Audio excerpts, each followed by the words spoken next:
My name is Laura Whitfield. I am 43 years old, and on the night of March the 14th, in a hotel ballroom filled with 312 people, my father pointed at me across the room and said, loud enough for the table nearest to him to turn and look, "Oh, don't mind her. She's just here to help with the catering. Kind of a maid situation." He laughed after he said it. A short, confident laugh, the kind that expects the room to laugh along with it. And two people did laugh. I remember their faces.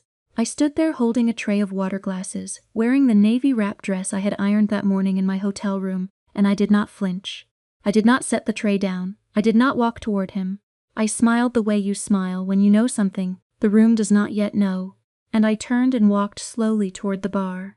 What they didn't know was that the woman standing just to the left of my father, the woman he had spent the previous 4 minutes complimenting on her incredible leadership instincts, was Elena Marsh, the chief executive officer of Caldwell Group, the company I had spent 2 years quietly negotiating a landmark strategic partnership with. What they didn't know was that Elena already knew exactly who I was. She had known for 14 months.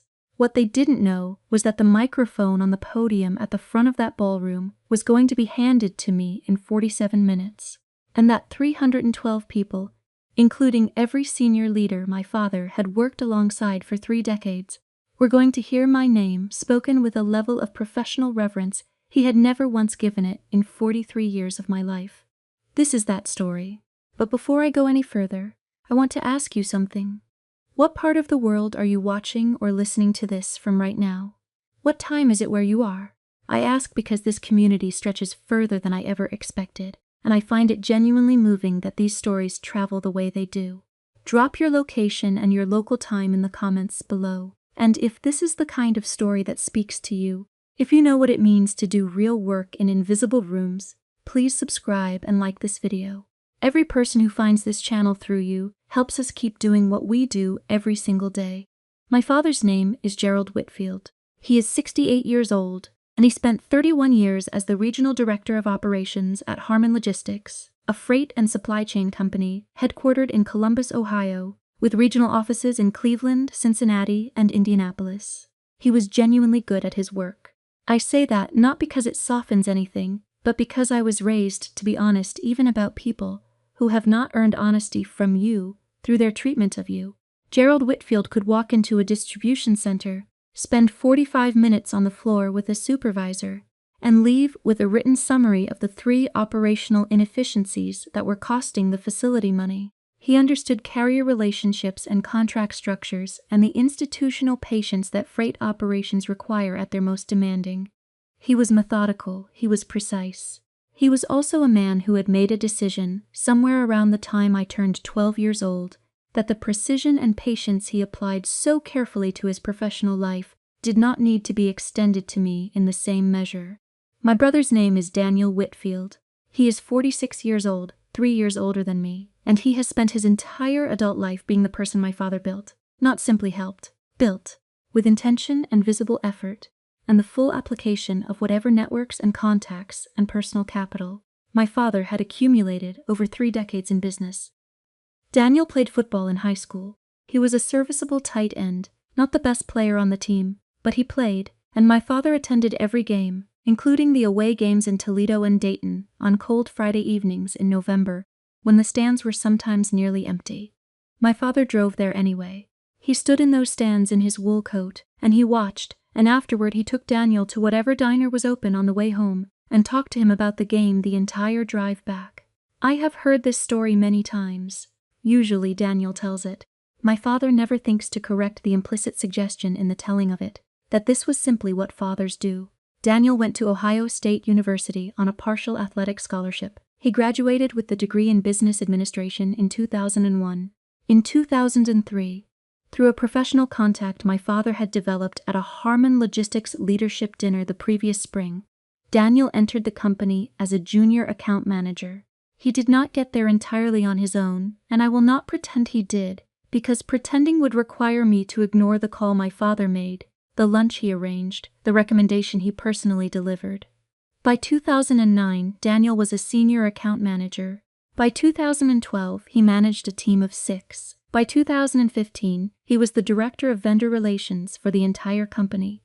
By 2019, he sat on the executive committee. My father attended every promotion announcement, every milestone dinner, every quarterly celebration. He made calls when Daniel needed introductions.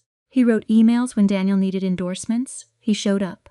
He framed Daniel's business school certificate, just the standard 8x10 document, nothing remarkable about the physical object itself, and hung it in his home office alongside a photograph of himself at the company golf invitational in Myrtle Beach and a framed magazine profile from the Columbus Business First in which Daniel was quoted twice.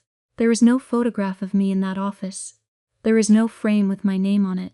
There is a shelf with Daniel's Little League trophies from 1991, a row of small yellow plastic figures with bats permanently raised.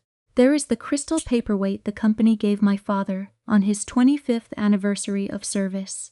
There is the small ceramic bowl my mother made in a community center art class, beige and slightly uneven and beautiful in the way handmade things are beautiful, and that bowl is the only object in the entire room that belonged to a woman. I have been in my father's home office perhaps 40 times in my adult life. I have studied every surface. I have never found myself in any of it. My mother's name was Patricia Whitfield.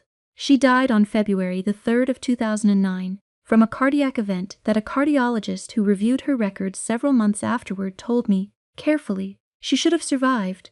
The symptoms she had been reporting to her primary care physician for 3 weeks before she collapsed were consistent with what was happening to her heart, and they were not investigated with the urgency they required. She was 61 years old.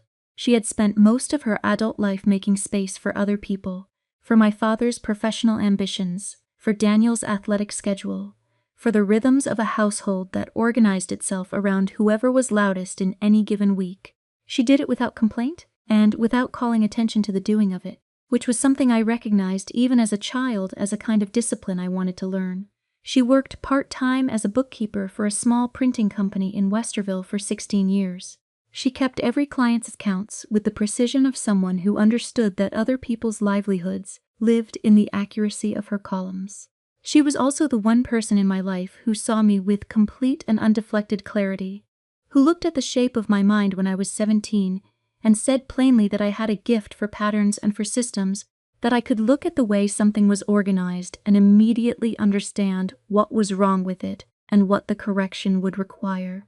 She said that the world had a great many people who could follow a process, and very few who could look at a process and immediately identify the 3 places it was failing.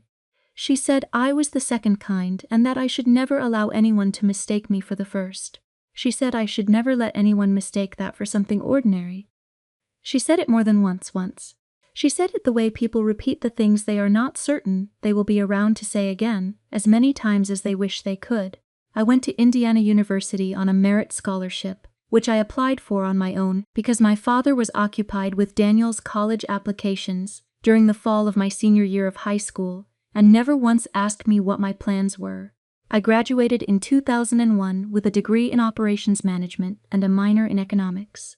I took a job at a logistics consulting firm in Indianapolis called Meridian Partners, where I spent 4 years learning the foundational skills of the work I would eventually do on my own: process mapping, efficiency modeling, vendor assessment frameworks, the particular discipline of looking at how an organization moves goods or information or people, and identifying the exact points where the movement breaks down. I was good at it from the beginning. My first supervisor at Meridian, a woman named Carol Ann Briggs, who had spent 20 years in supply chain before moving into consulting, told me after my first 6 months that I had a natural instinct for systems analysis that she had seen maybe 3 times in her career at that point. She said it plainly, the way my mother had said things, without flourish, as a simple observation about what was true. I kept working. In 2005, I left Meridian and moved to Columbus to be closer to my mother, who had been having some health concerns that no one in the family was naming with appropriate seriousness. I took a senior analyst role at a regional consultancy called Structured Path Group. I worked there for 3 years before deciding, in 2008, that I was ready to operate independently. I spent 6 months preparing the business, building my methodology documentation, identifying the initial outreach strategy, pricing my services carefully enough to be competitive but not so low that I telegraphed doubt about my own value. My mother was the only person I told about the plan before I executed it. She said, "You've been ready for this for 2 years. Go. She died 11 months after I launched the practice, and I am glad she knew I had started. After she died, the dynamic in our family shifted in ways that were never named but could be felt with precision in every room we occupied together. My father, who had always maintained a formal and largely incurious distance from me that I had grown up treating as simply his temperament, became something colder in the absence of her warmth. It was not cruelty in any theatrical sense. It was exclusion. It was the gradual flattening of interest until I existed in his perception as a set of practical functions rather than a person with a professional life, a developing career, an interior of any kind worth asking about. He called Daniel every Sunday afternoon. They talked for sometimes an hour. Football, market trends. Whatever was happening at the company, whatever was happening in Daniel's life, I was called when there was something specific that needed doing. A form completed. A doctor's appointment scheduled, a hotel block researched and booked. I was called because I was good at that kind of thing.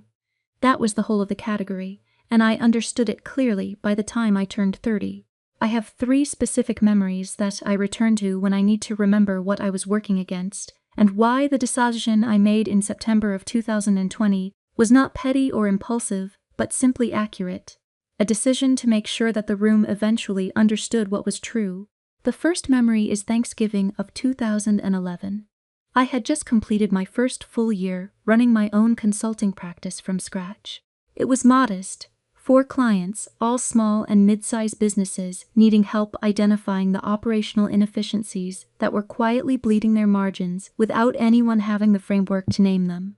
I had built the practice without a contact list handed to me, without a loan, without an introduction arranged over a golf course.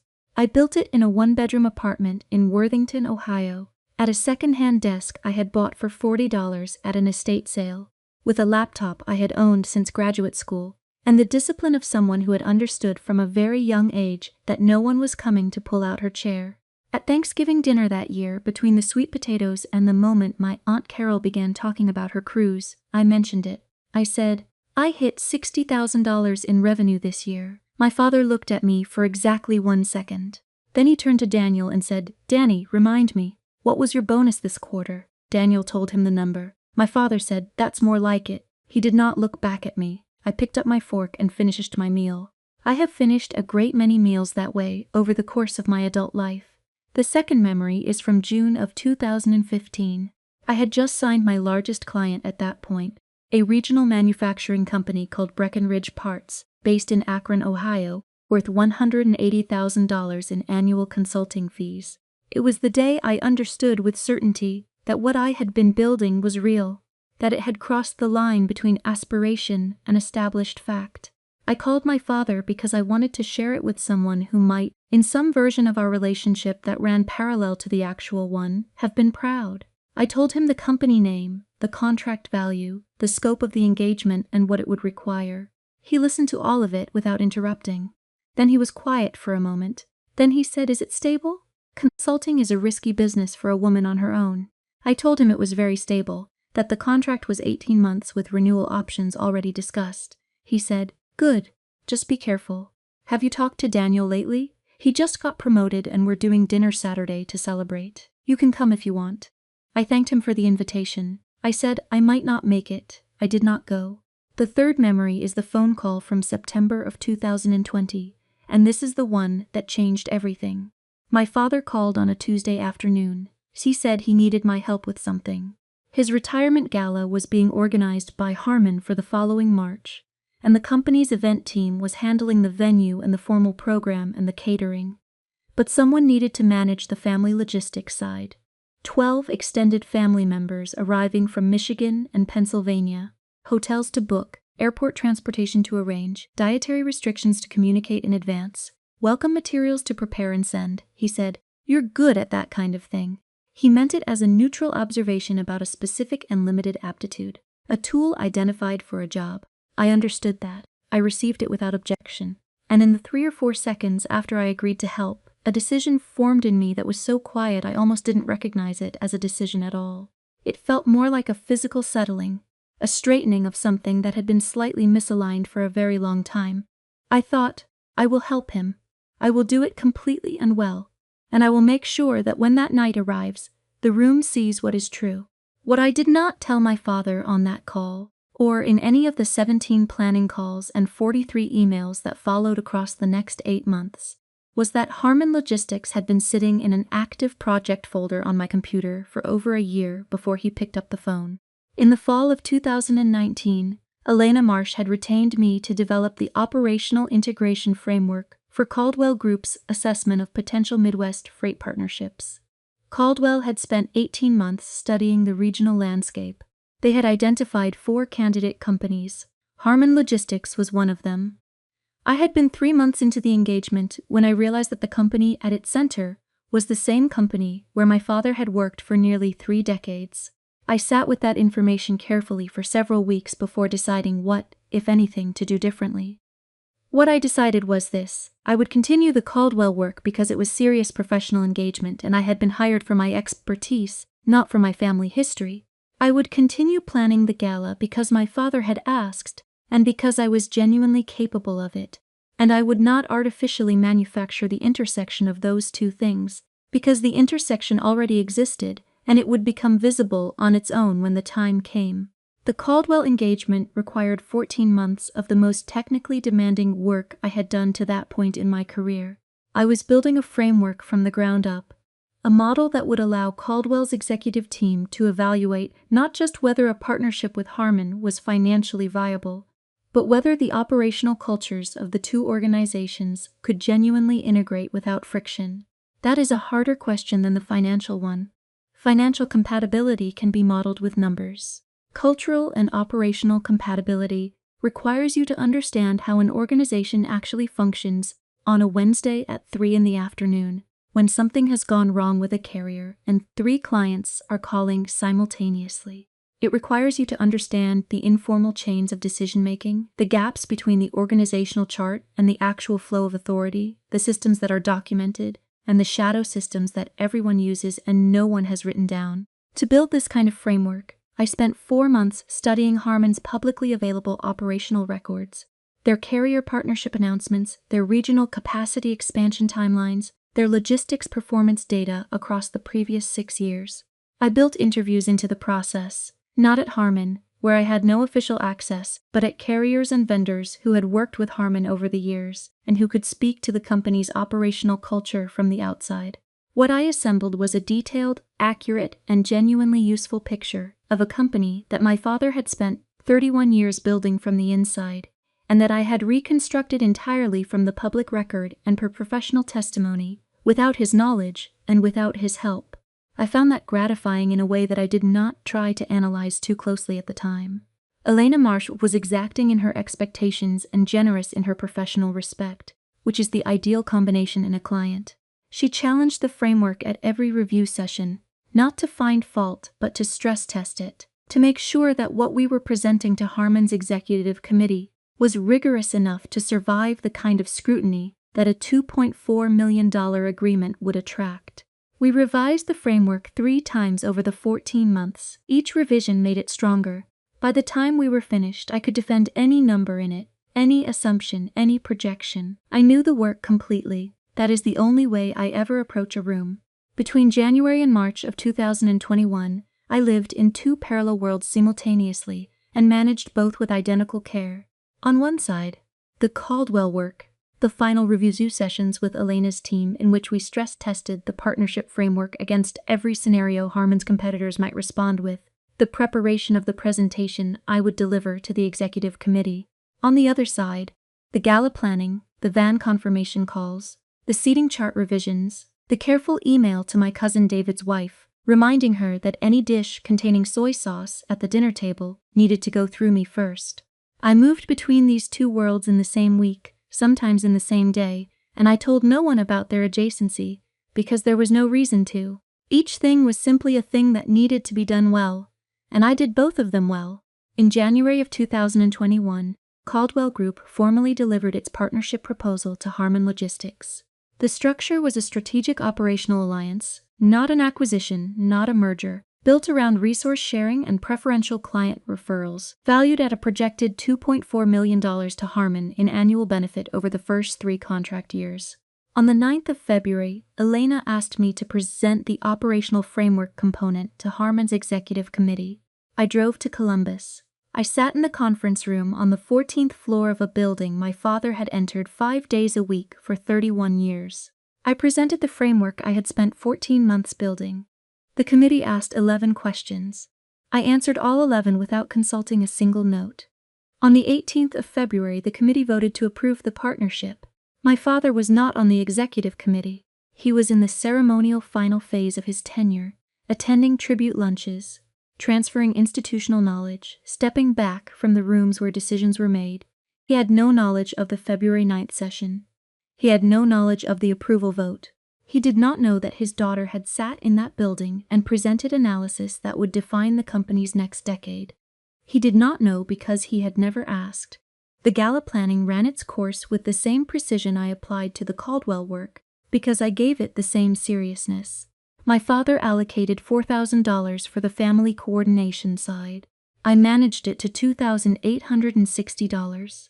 A savings of $1,140 through a negotiated group rate at the Hilton Columbus downtown, a private passenger van from the airport rather than individual taxis, and careful advance planning that eliminated the last-minute costs that always arrive when no one has been paying attention. I designed the seating chart through 3 full revisions to accommodate my Aunt Carol's recent knee replacement, my cousin David's soy allergy, and the quiet social geography of a family in which 2 people needed to be in different sections of the room for reasons everyone understood and no one named aloud. I created welcome packets and had them professionally printed and signed each card by hand with a personal note. I sent reminder emails at 4 weeks, 2 weeks, and 1 week before the event. I confirmed every reservation twice. My father sent me 3 thank you texts across those 8 months. 2 of them also contained a logistical question. In the weeks before the gala, I received my copy of the event program. My name appeared once under a heading that said, Event Coordination, Family Logistics, no last name, no professional designation, just Laura, family. I printed the page. I placed it in a folder. Not out of bitterness, out of documentation. I have always kept records because records have a way of becoming relevant at precisely the moment you most need them to be. If you're still with me in this story, and something in it has caught in you in a way that feels familiar, if you have been the person whose name only appears in the fine print, the person called when there is work to do and overlooked when there is credit to give, I want to pause and speak directly to you. Drop a comment below and tell me, what was the role they gave you that never had your actual name on it? The coordinator, the reliable one, the invisible backbone, the one who kept everything running. This community is full of people who know exactly what you mean, and I want to hear from you. And if you haven't subscribed yet, this is the moment. Hit the button. We are here every single day with a new story, and every story is built for someone who needed it. The 14th of March arrived on a Thursday with the particular cold that Columbus carries in early spring before it commits to warmth. I arrived on the first flight from Cincinnati that morning, took a taxi to the hotel, and checked into my room at 2:17 in the afternoon. I pressed my navy wrap dress in a steaming bathroom. I did my own hair and my own makeup, careful and light, built on the principle my mother taught me, less than you think you need, more than you think you're wearing. I put on her pearl earrings. I wear them to every significant professional moment. I believe in the things that anchor you to who you are, especially in rooms where other people are deciding what category to place you in. I went to the ballroom at 4:30 for the final walkthrough. The room was set well. Round tables of 10, white linens pressed flat, ivory and sage centerpieces kept deliberately low enough to allow eye contact across the table. The lighting was warm and directional. The podium stood center stage between 2 floor-to-ceiling projection screens. I confirmed the AV setup with Jessica, the production coordinator, who had managed the technical side with real competence. I confirmed dietary restrictions had reached the catering manager. I confirmed the family seating was reflected in the physical place cards. Then I walked to the welcome table and found my card. Laura, family. I held it for approximately 4 seconds. I set it face down on the table and continued. Guests began arriving at 6:15, 312 people over 45 minutes. I was already at the Caldwell table when my father entered at 6:22, flanked by Daniel and Renee, the 3 of them moving through the room with the ease of people who belong to it. He wore his best suit, the navy chalk stripe with the pocket square, and he wore it with the confidence of a man who had spent 31 years earning exactly this room. He looked proud. He looked like a man on his own night, and I found nothing to resent in that. He found me at 6:41. He was crossing toward the Caldwell group table when he turned back and acknowledged me as an afterthought, a secondary item on a mental checklist. He said to the general vicinity of the Caldwell guests, "Oh, that's my daughter, Laura." She helped with the logistics. Then louder, for the benefit of whoever was close enough, "Don't mind her, she's just here to help with the catering. Kind of a maid situation." He laughed his short, confident laugh. Two people at the nearest table smiled politely. He turned to Elena Marsh, extended his hand, and said, "Gerald Whitfield, 31 years with this company. I can't tell you what tonight means to me." Elena shook his hand. She looked at me over his shoulder. I gave her the smallest nod in the range of human expression. She returned nothing in that moment, which was the precise and correct choice, because anything she returned would have been visible to him. He moved on. I walked to the bar. I ordered sparkling water with lime. I returned to my seat. Elena leaned toward me and said quietly, "He really doesn't know, does he?" It was not a question. I said, "He really doesn't." She watched him work the room for a moment. Then she said, "We should make sure he finds out properly." There was nothing unkind in the way she said it. She meant it practically, the way a person of her caliber means things. I said, "I was hoping you'd say that." The formal program began at 7:15. Robert Telford, Harmon's current CEO, spoke warmly and with evident care about my father's 31 years, specific enough to feel genuine, generous enough to fit the occasion. He mentioned the late 90s regional expansion that had taken Harmon from 3 distribution points to 7. He mentioned the 2006 carrier vetting overhaul that my father had championed when the previous system was generating contract disputes at a rate that was damaging the company's vendor relationships. He said that Gerald Whitfield had the rare quality of understanding that operational systems were not abstractions, but were made of real decisions made by real people under real pressure, and that this understanding had made him someone others trusted. It was accurate. I had read enough of Harmon's operational history by that point to know it was accurate. I sat at the Caldwell table and I received those words about my father, the way you receive something true about a complicated person, with full acknowledgement of the truth, held alongside everything else you also know. The tribute video ran for 5 minutes, photographs set to a gentle instrumental arrangement. A life in logistics rendered in images of handshakes and conference rooms and company picnics in the late 90s when everyone was younger and the office had a different color scheme. I watched it the way I watch things I need to remember clearly, without filtering. I saw photographs I had never seen before. I saw my father at 32, standing in a warehouse with a clipboard, looking at something off camera with an expression of complete concentration. I saw him at 45 at a company milestone dinner, laughing at something the person next to him had said. I saw him as a person who existed in a world outside my experience of him, which is a thing you have to do for complicated people if you want to understand them, rather than just account for them. Daniel spoke next. He stood at the podium with the ease of someone who has always had access to podiums and has always known he belonged at them, and he spoke about legacy and mentorship and the Saturday mornings at the kitchen table with the actual Harmon logistics reports, learning to read the data the way a craftsman learns to read a material. He talked about his father's discipline, how Gerald Whitfield had never missed a morning, had never phoned in a day of work in 31 years, had set a standard of professional seriousness that Daniel said he had been trying to match his entire career. It was a genuinely good speech. The room responded to it warmly. I sat at the Caldwell table and I listened to every word of it, and I thought about what it means to be taught by someone who selects you for the teaching, and what it means to teach yourself because no one selected you. The outcomes of both can be equivalent. The cost is not the same. At 7:52, Robert Telford returned to the podium. He said that before the final toast of the evening, he wanted to take a specific moment to recognize someone whose contribution to Harmon's most consequential recent development had been exceptional. He described the Caldwell partnership, the structure, the $2.4 million projected value, the regional capacity expansion it would enable over the coming years. He said the operational framework at the center of the partnership had been designed by an independent consultant, whose rigor and strategic depth he described as the kind of work that changes the trajectory of a company. He thanked Elena Marsh, then he said a name. He said, Laura Whitfield. I stood up. The room went quiet the way rooms go quiet when something unexpected has entered the atmosphere and 300 people are deciding simultaneously how to receive it. Robert Telford said, Laura, we'd be honored if you'd come up and say a few words. I walked to the podium, 12 steps from the Caldwell table to the stage. I counted all 12, not from anxiety, but from intention. I wanted to be fully present for each one.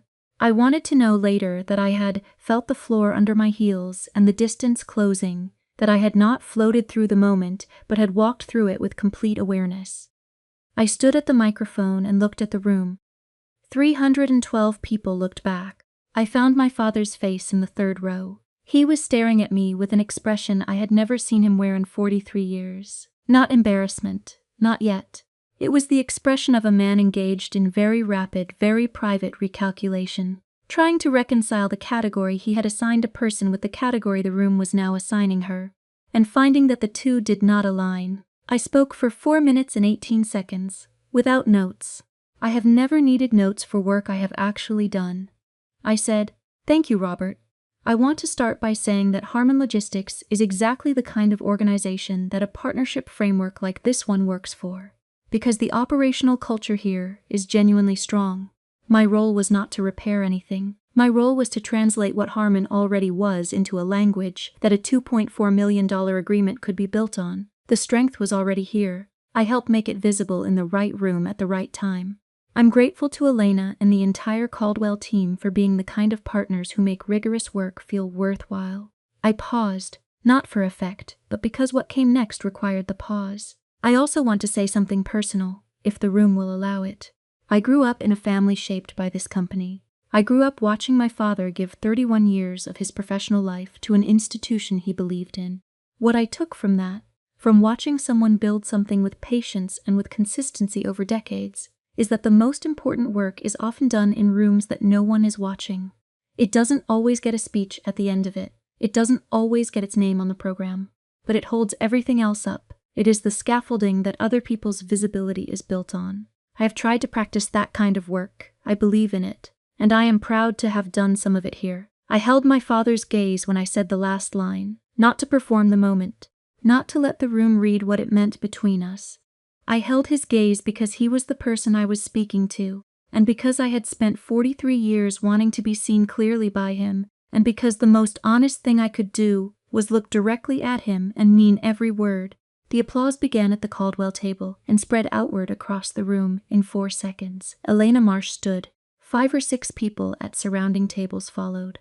The sound built and sustained for a genuine 30 seconds. The kind of applause that is not reflexive politeness but considered recognition. My father stood 6 seconds after everyone else, I counted.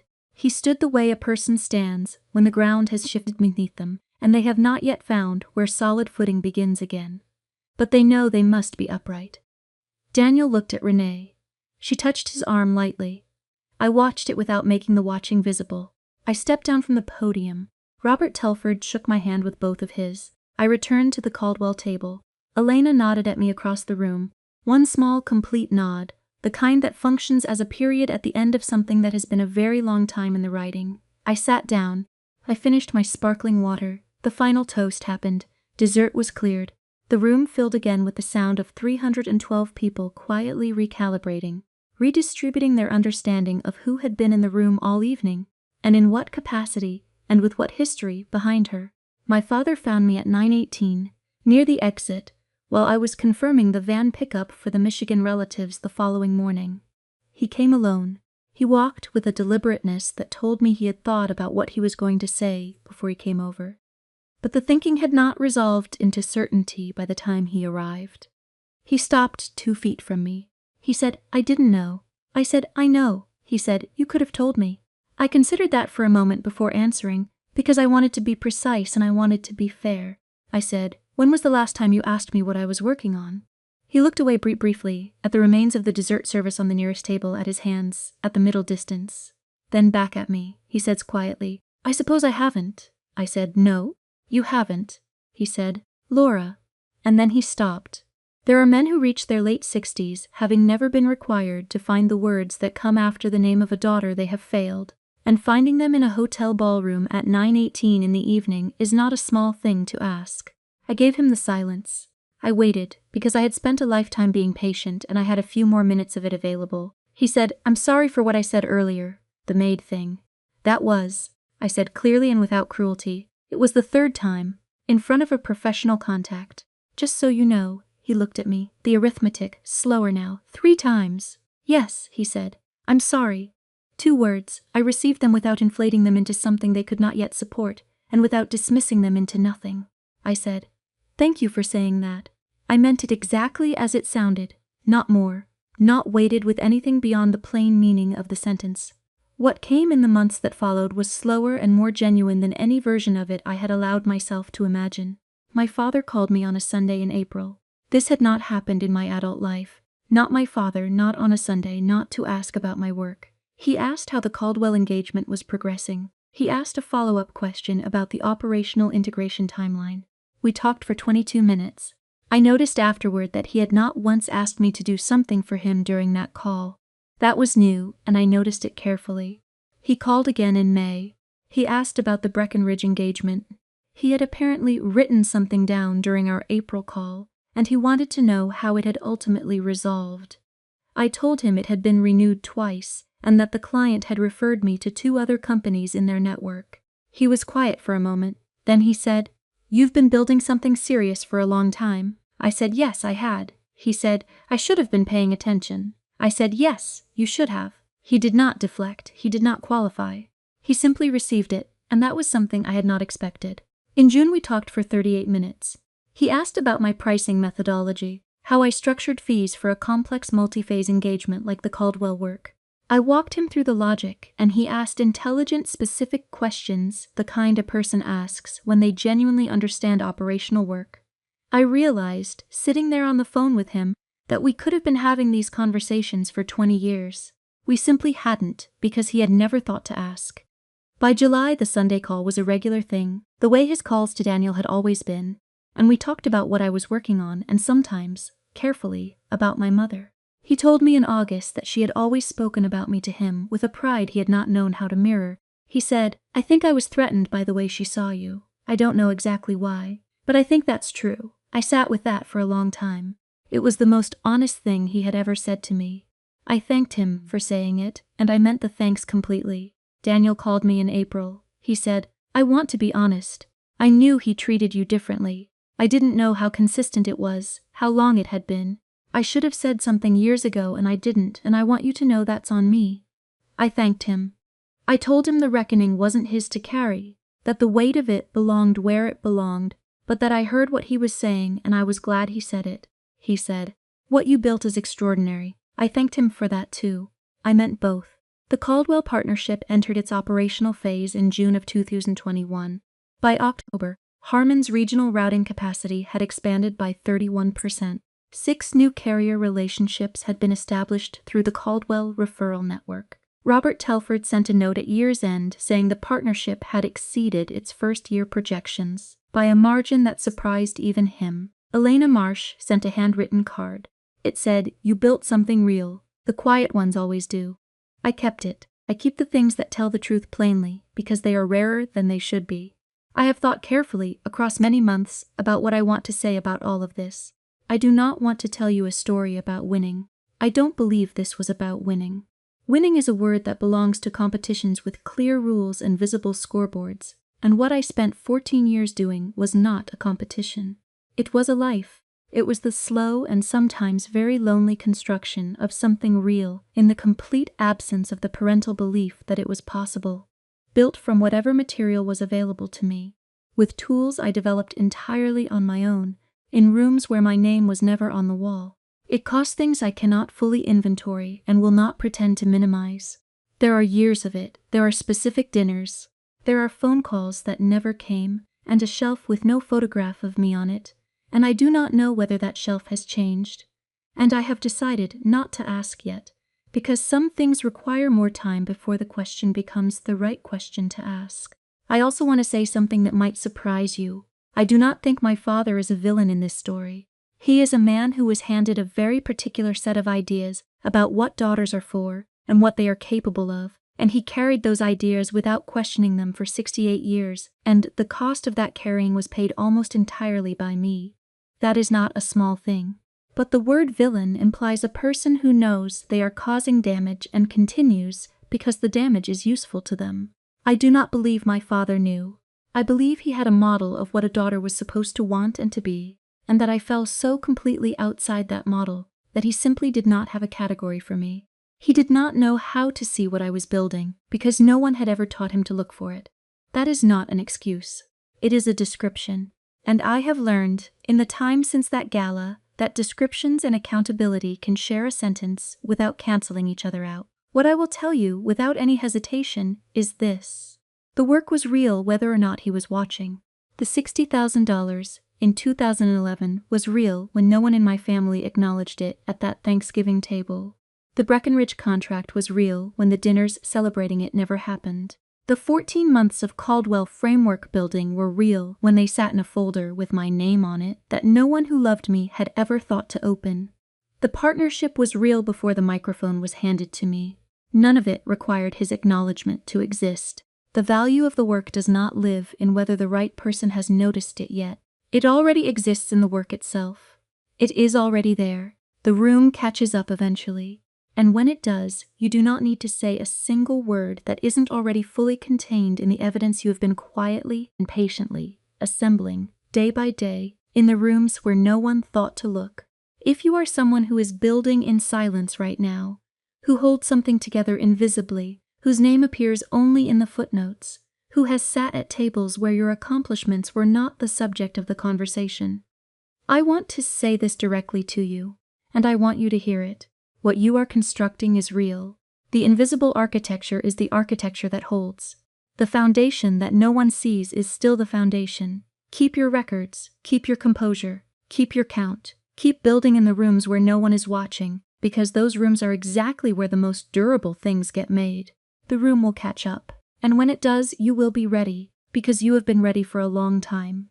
People like us are always ready. We learned patience the hard way, which is the only way it stays with you. And before you go, I want to ask you something, because I ask this at the end of every story, and I mean it every single time. What is the one specific thing that someone in your life has consistently underestimated about you? Not what they did wrong, not the wound they left. What is the actual capacity in you, the intelligence or the depth, the skill or the vision, that they walk directly past without stopping to look? Tell me in the comments below. I read every single one, and I would genuinely love to know yours.